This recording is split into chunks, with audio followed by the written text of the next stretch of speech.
Hi, my name is Dr. P. Dominique Paterano. I'm the founder, president, and head coach of Crimson Coaching, which provides academic tutoring, test prep, and college counseling to students worldwide. Today's presentation is called Setting Your Clock to Success, Time Management for Teens and Those Who Love Them. So, just a bit about me. I'm a former high school teacher who, as I mentioned, is now head of a private company called Crimson Coaching. Today, lots of people ask me, why do you name your company after a color? Well, as you might see from the colors of the mats of the photograph and diploma behind me, which are crimson, they are the color of Harvard University, which is my alma mater, where I graduated with a BA. And what I do is I coach students to achieve their highest potential. And so thus was born Crimson Coaching. Today's agenda, I will be speaking to you for about 30 minutes or so. And at the end, while this is a pre-recorded webinar, of course, I can't take questions. I will absolutely invite you to send me your questions if you'd like any answered.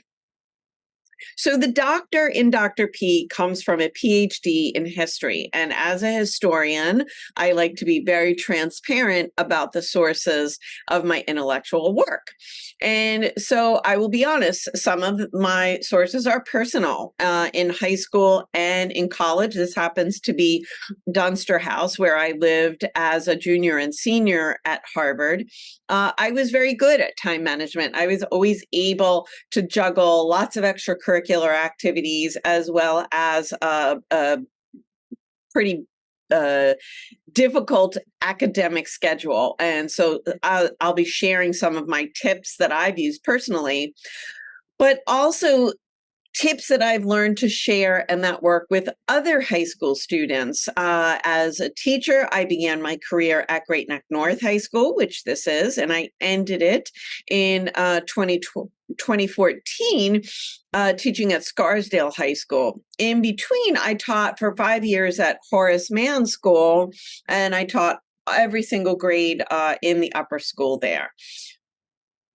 Finally, as the head of Crimson Coaching, I've given time management tutoring sessions one-on-one to students who are both in high school and at college itself, as well as I've given full classes both to ninth graders by themselves, to 6th through 10th graders, along with their parents, in person, as well as online during the pandemic. So I have lots of experience with teaching time management as well as putting these tips into practice myself. Some of my students have gone on where they have then learned time management at places like Princeton, Stanford, as well as my own alma mater.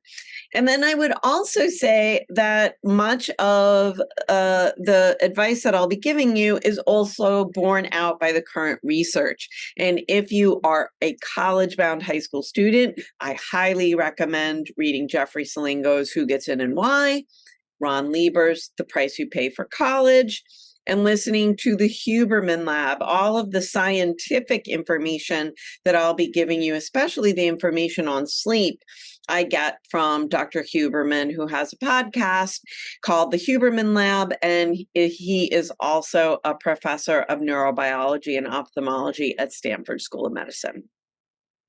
So I'm a big believer that how we use our time reflects our goals, or it should, right? So if a student tells me that they might like to get into Stanford, where Dr. Huberman teaches, or Harvard, where I went as an undergrad, yet they're playing Fortnite for 5 hours a day and getting D's in algebra, I might say that how they're spending their time does not reflect their goal. So I'm going to invite you now to get out a piece of paper and a pen or an index card and a pencil and write down your goal for today's workshop or a webinar.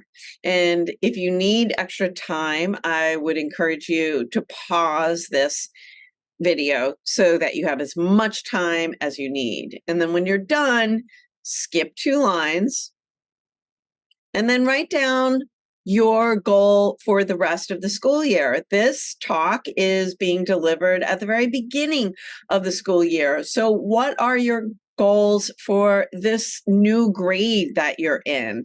Might it be to get a letter grade or 10 points higher than you did if you were getting D's in Algebra 1? Maybe you can get a C or even a B in geometry. So again, pause if you need to, skip 2 lines. And then what are your goals for the remainder of the time at the institution you're at now? And if you're currently in the last year, so if you're in 8th grade, 12th grade, or a senior in college, the last bullet and this one are the same, but perhaps you might want to think about your goals for the next institution that you'll be in. What are those goals? And again, feel free to pause if you need to.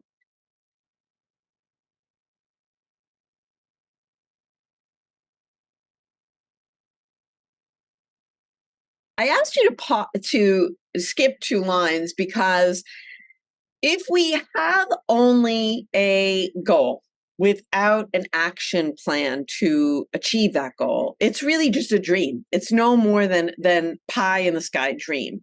So you may want to start thinking about underneath each goal for the short, medium, and long term. What might you have to give up? Will I have to give up, say, 4 out of the 5 hours of Fortnite per day that I've been playing? This part, what you have to give up, might take longer than you currently have now, and you might even need to ask mom and dad, a friend, a sibling. That's fine. But once you have that, how you are going to achieve those goals, what you are going to give up in order to achieve them, I'd like you to post them somewhere that you will see them every day. You could either put it on, hopefully a little post-it bigger than this one. I've had students in the past draw a picture or take a picture with their phone and use it as their digital wallpaper.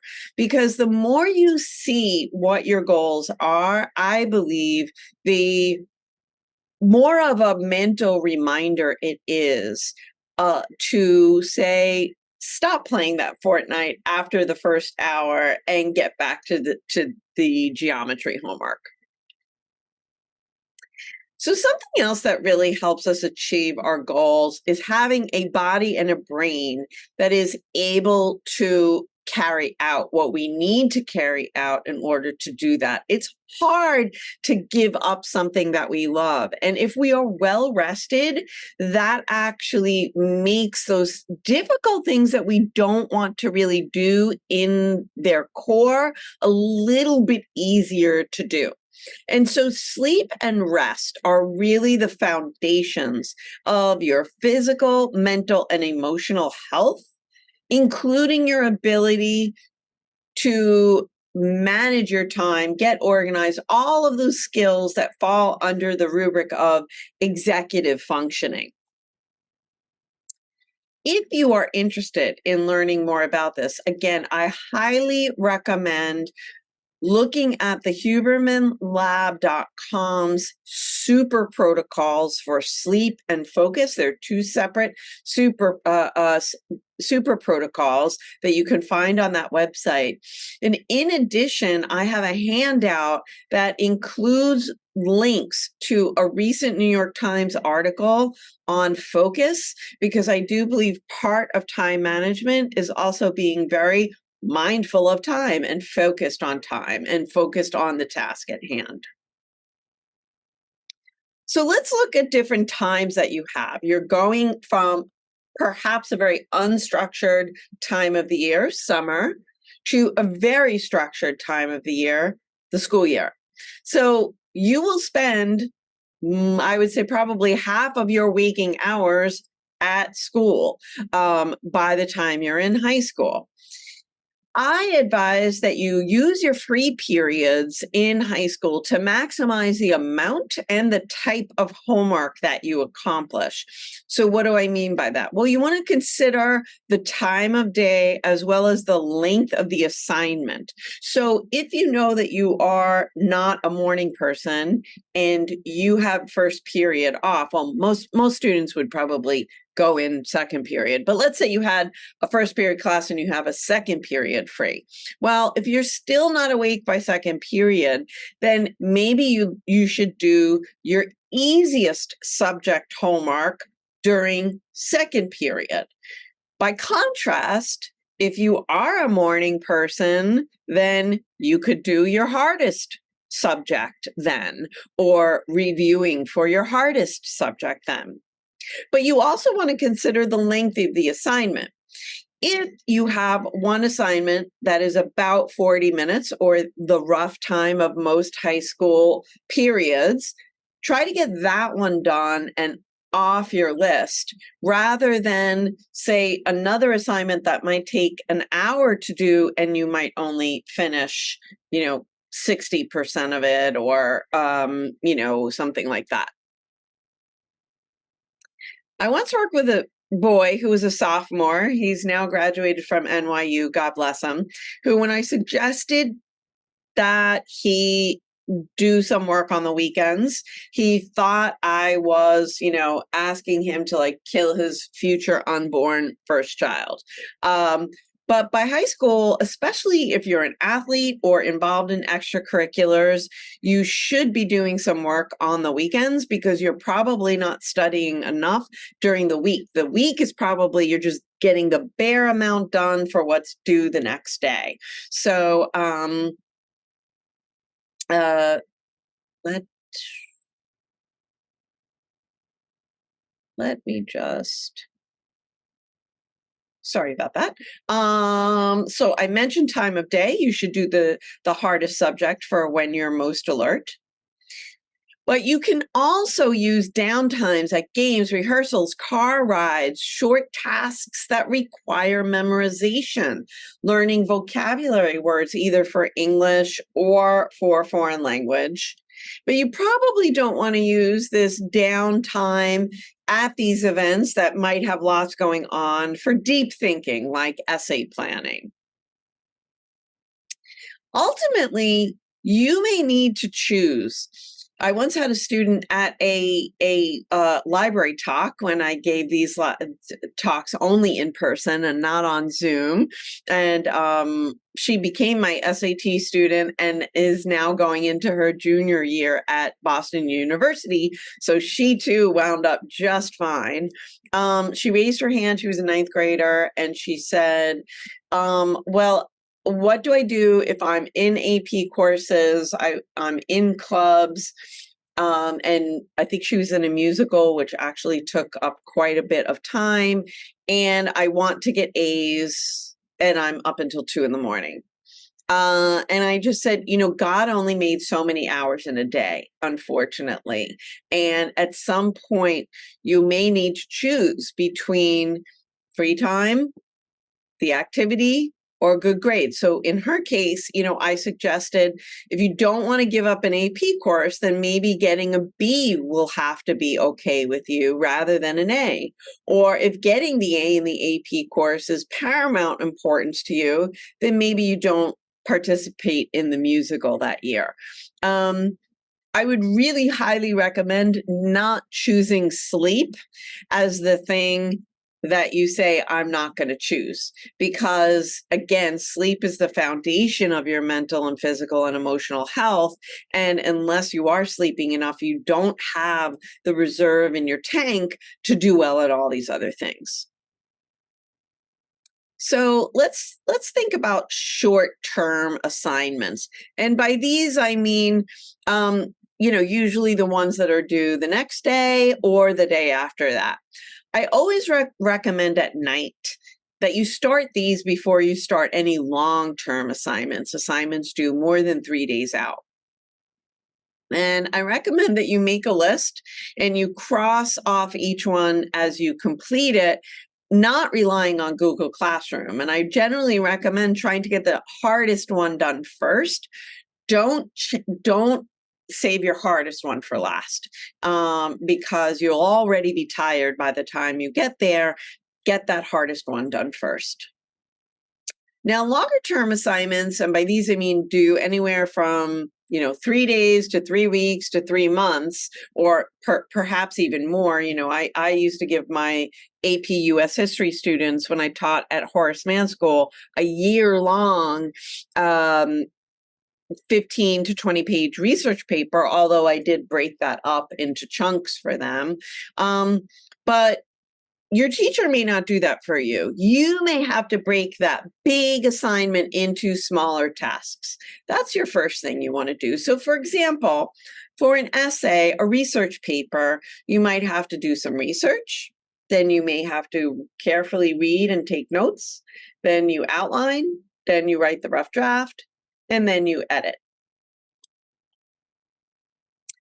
Then estimate and finally double the number of minutes that you think it's going to take to complete each task. So for instance, so researching, if I think, oh, it'll only take me a half hour to do this research, at least double it, because I can assure you that any research paper longer than a page should definitely take longer than a half hour.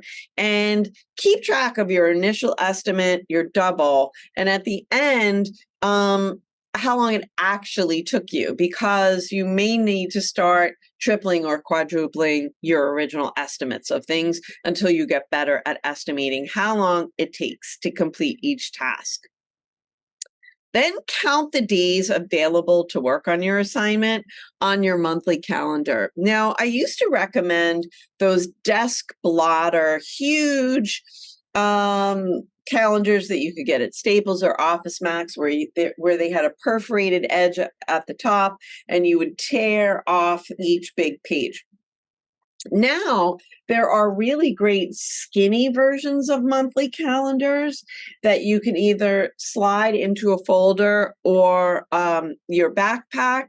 And then and these were each $1.25 at Dollar General.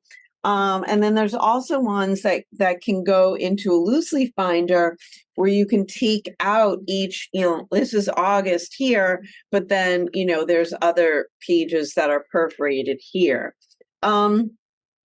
So count out the number of days you have between today and when it's due, and then subtract 2 days to calculate your personal due date. So in other words, you're going to plan on getting that done 2 days early.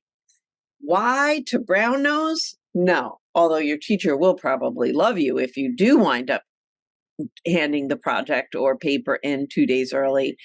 It's because in between, today is August, I'm giving this on August 17th. Let's say the paper was due on August 31st. I may get sick. I may have an orthodontist appointment that my mom forgot to tell me about and not be able to work on it that night. Anything could happen. And so you want to build in 2 buffer days so that you're more likely to get that project in on time.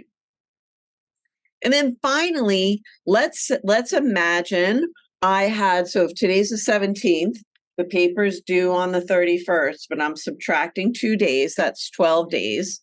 And let's imagine I had the entire project I calculated would take 360 minutes. I'm going to divide 360 by 12 to calculate how many minutes per day I need to work on this assignment total, and that would work out to be 30 minutes a day. Once you figure that out, you should write down your start and stop times on each task on your monthly calendar after writing down your short-term assignments. So let's say it usually takes you an hour and a half to do your homework every night. Maybe you get home at 7 p.m. So on your calendar, you write 7 to 8:30 short-term assignments.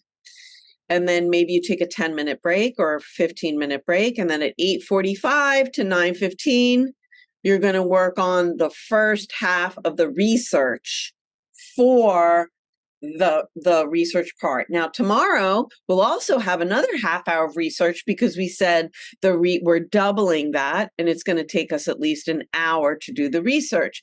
But after that, on the third day, you would say 30 minutes for reading and taking notes, and so on and so forth. Now, this does sound complicated, and many times we don't like to do complicated or difficult things, and so we like to have some fun mixed in.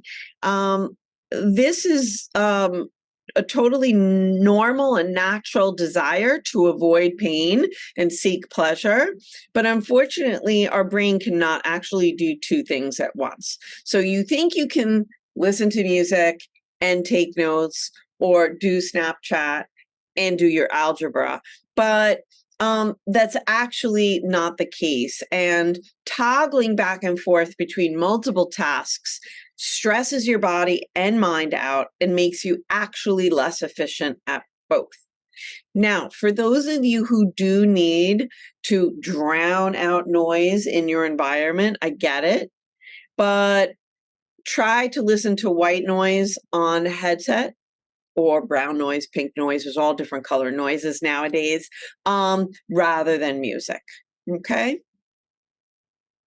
Now, I mentioned before taking a little break after that 90 minutes of homework, okay?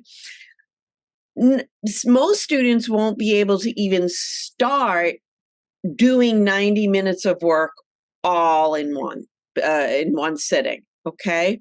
I think that if you are right now in middle school, that hopefully you should be able to, or at least working up to doing 25 minutes of work followed by 5 minutes of rest. If you're not able to do that, then try any 5-to-1 ratio of work to play. So it could be 15 minutes of work followed by 3 minutes of play. So that by the time you're in 8th or 9th grade, you're at 25.5. Ideally, by the time you're in 10th, 11th grade, you're able to be at or around 50 minutes of work followed by 10 minutes of play. Now, Dr. Huberman has talked about in his podcast the ultradian cycle, which is a cycle that our brains go through both in sleep and in wakefulness, but we can sort of hit 90 minutes of concentration and then we need to take a break. I personally think for most teenagers, that's a really long time to sustain attention, but those of you who perhaps are AP students or maybe in 11th or 12th grade, you might be a little bit more able to do that. But whatever you're doing, I do believe that your play ideally should be something away from a screen, and I know that many of you are not going to like that, and hopefully something where you're getting your body moving. If you've been for 25 or 50 or 90 minutes stationary, not moving, that means that your brain may be needing oxygen, especially if you need to go on and do even more thinking after this. So get up, take the dog for a walk, do jumping jacks, go play basketball with your brother or sister for 15 minutes in the driveway. Whatever you need to do to get up, get that blood pumping will be good for you in your next bout of work. Finally, especially if you have just learned something new, studies show that if you can rest afterwards, you are going to help cement that knowledge. So you don't necessarily have to take a nap. You could do something that Dr. Huberman calls non-sleep deep rest, which could be a short meditation, even a hypnosis, or even perhaps yoga nidra, in order to help cement the learning that you just did. Once again, please feel free to email me for a handout to links to that New York Times article, as well as the Huberman Lab super protocols for sleep and focus on this. So time management is a lifelong process. And if you think that I have it all figured out, believe me, I don't. However, I do experiment and I do forgive myself if I say stayed up late too late one night watching binging a show I really liked and then get up late the next morning, right? I'm human too. And so if you can view time management as a process rather than as an end goal, I think that's a lot healthier of a place to be. And if at first you don't succeed, try something different. Shake it up a little bit. And finally, ask for help. There's a lot of people out there in your environment that want to help you, usually parents, friends, older siblings, or maybe even younger siblings. I have a niece who's 9, who's much more organized than her 11-year-old sister. So maybe your younger sibling might have some tips for you. That in the school environment, teachers, counselors, guidance counselors, or school psychologists, all of these people and even administrators are there to help you. So just reach out. They may not know that you're struggling, but they want to help you. And finally, I'd like to help you too. So do feel free to email me at info@crimsoncoaching.com to receive a handout with my time management tips. Parents, feel free to sign up for my newsletter at crimsoncoaching.com/newsletter. It's also a black banner up at the top of the homepage of my screen where it says sign up for Desk to Nest newsletter. You can click that and then you'll just input your email and name, and I do not sell your email to anybody. And of course, you can unsubscribe at any time. And it really does come once a month. Here at Crimson Coaching, I am basically a one-woman show, and I do not have more time than once per month to put out that newsletter. And finally, if this talk interests you, I've got lots of others like this on studying and note-taking, how to write a great college application essay, and many, many more videos at youtube.com/Crimson Coaching. So you can check them out. And if you find them helpful, please subscribe. It just helps that little channel to grow. So sadly, clearly, we're not live, but I would be happy to answer any questions you have. Once again, you can email me at info@crimsoncoaching.com or take a look on crimsoncoaching.com. I've got lots of free resources on my resource page, and the blog also contains lots of interesting articles related to adolescent well-being and education, and as well as a MP3 that you can listen to help you with anxiety, specifically test anxiety if that's something that you struggle with. So I would just like to thank you for listening. Thank you to Laura Panter for inviting me to present this to you, and to Sachem Public Library for sponsoring today's talk. Have a great day.